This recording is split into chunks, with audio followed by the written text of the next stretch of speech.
What's up guys, the Strong Boys 19 here and welcome to a new album review.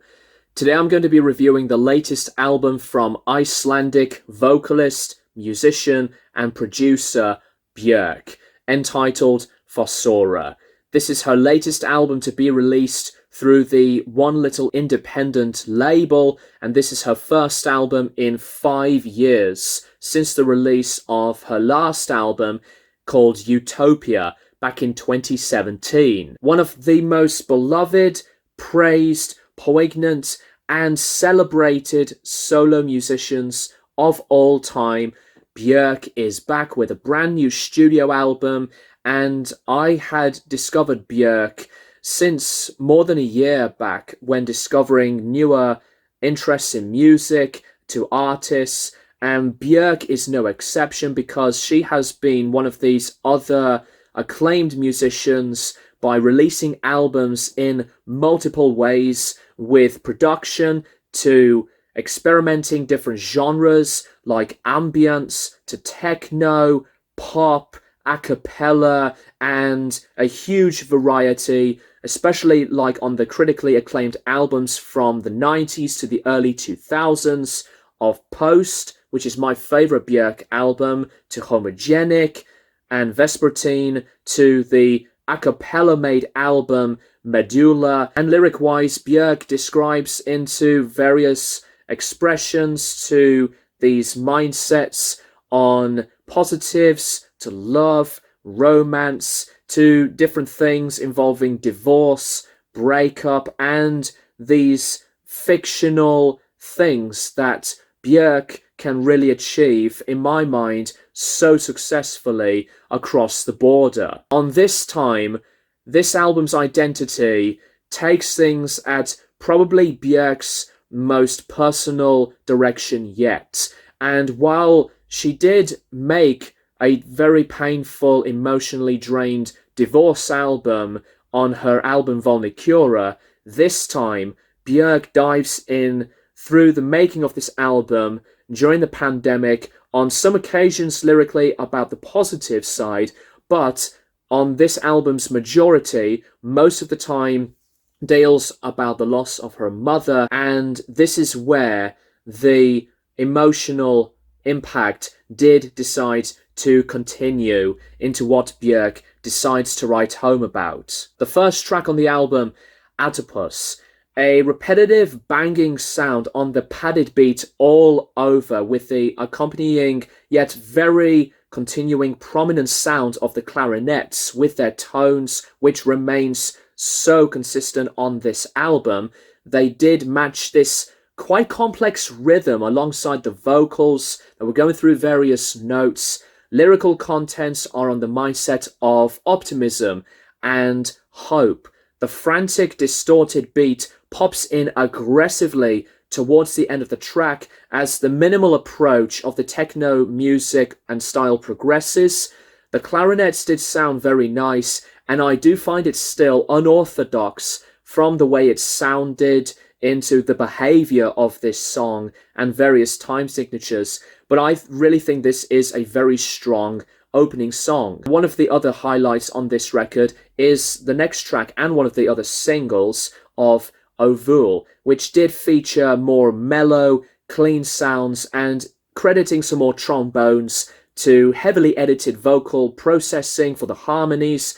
Bjork beautifully sings in the melodic affair on her range as it colours more of the imagery on the lyrics, while lyrically this time around deals on the meditation about us as lovers and representing various themes of love, which is a great touch with this progressive flow of the music at the same time.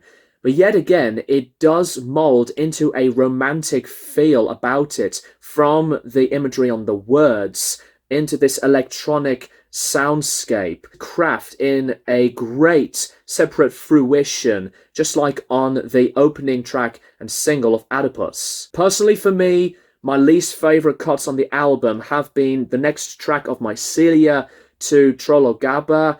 These two tracks don't really have like a well-arranged affair. It did create the heavily vocal programmed complexity to Trollagabba's identity of featuring a very noisy, distorted industrial paddings. I never really resonated with them very much, but I do give them a lot of the credit for what they are worth in their purposes. Sorrowful Soil is a beautiful, soulful track on the vocal a cappella direction, like what she did on Medulla, and the vocals were gorgeous all the way through. That paint, that sweet and imaginative expression. The wonderful mix of this track does match all of this dedicated and resonating experience.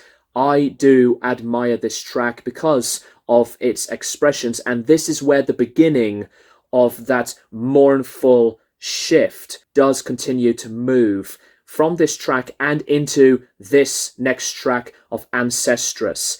Absolutely the most powerful moment across this album. It's big and moving. It's full of beauty beyond belief, with the beltings to clock sounds, progressive, well-textured and personal aspect with the lyrical content, noises on classical pieces like on the chorus sections, and the arrangement that featured this vocally emotional perspective. All of this composition was built into this amazing atmosphere. It's full of touching and sublime performances. Feature Sindri's appearance, which makes it a bigger addition into this overall concept. What a giant and really grabbing in the feels track. Absolutely one of the best ones on this album. The next track is Victimhood. This is the darkest track that I have ever listened to from Bjork. Musically, it is intensifying. Dark, low music notes from the clarinets to the ambient droning sounds that take me into that disturbing nature all the time when I think of this track's menacing vibe. The vocals did add their softness, but yet again, this is entirely bittersweet. Growls, and this was all adventurous, but it was full of weary eeriness. Allow is stunning. This track did feature some more of the flute playing and focuses more on the simplicity, and it grows more of that perfect sweet wonders, blissful, very clean, sheer honesty. And this is one of the best cuts on this album for me. This lyrical prowess returns into the relationship factor. Lyrics-wise, when Bjork had a bit of a relationship with Arca, one of the producers who actually produced her last album of Utopia, and this track alone was originally going to be on her last album. This was all brilliant. Straightforward piece, adorable presence, and even Amelia's vocal composing makes it strong with her separate voice and melody into the music. Fungal City, at this path, this was adding a lot more rhythm to this track, and you hear some more of the violins, but it pops in that electronic flavor. Feature Serpent with Feet, which his appearance was really good, and I like that the music follows in a difference by letting the instrumentation do more of the talking than Bjork, although Bjork adds less of the wider side on her vocal range, but she adds in a few simplicity onto the notes. But I really like that about it, because it did complement the track, and it's also really nice to hear both the clarinets and the violins into this big experiment. Freefall is another one that I really enjoyed. I think that it was all immerse and delicate, and yet at the same time, this was all switchable from these occasions going on into the instrumentation. These pieces were glowing into this gentle feeling where the musicians just play along here. A ton of reverb-drenched effects were placed in as the changes to the track were coming in, and I did feel the innocence while I was listening to more of Bjork's emotions. Fossora, in terms of the full composition tracks, this title track is probably my least favourite. However, having said that, this is to me a descriptive song. The music goes into this characteristic tangent. The chorus to me was pretty memorable when Bjork sings the title of this track.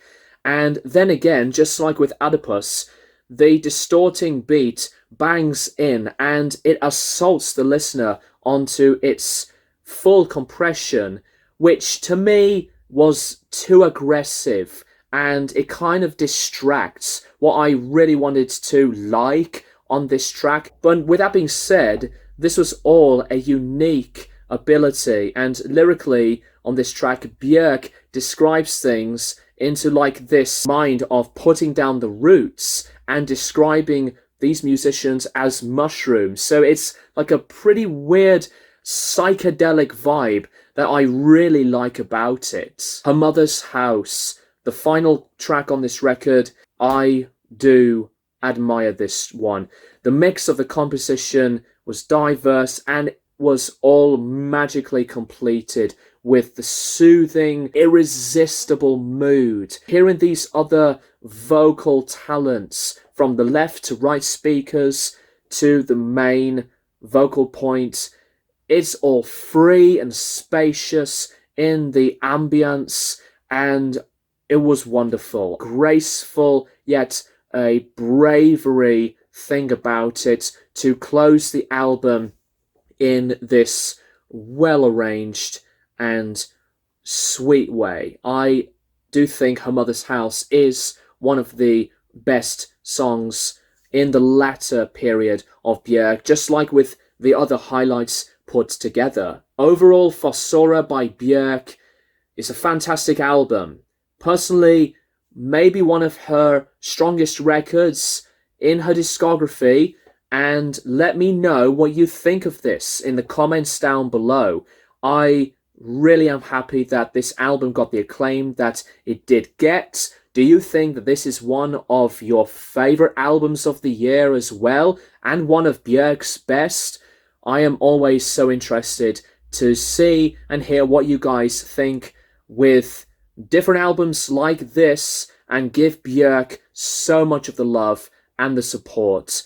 And you can't go wrong with whatever she wants to make in anything that she wants to, in her own magical wonders of being such a prolific and glorious musician. I'm going to give Fossora by Bjork an 8.5 out of 10. Probably one of these later Bjork albums that I would rank like in the middle in her discography. And as much as I really enjoyed some of the other ones like Biophilia and Volnicura, Fossora is one of these other very, very good albums that could probably in the future become as one of my favourites from her works. Thank you guys for watching, and I'll keep you guys posted for more videos in the near future.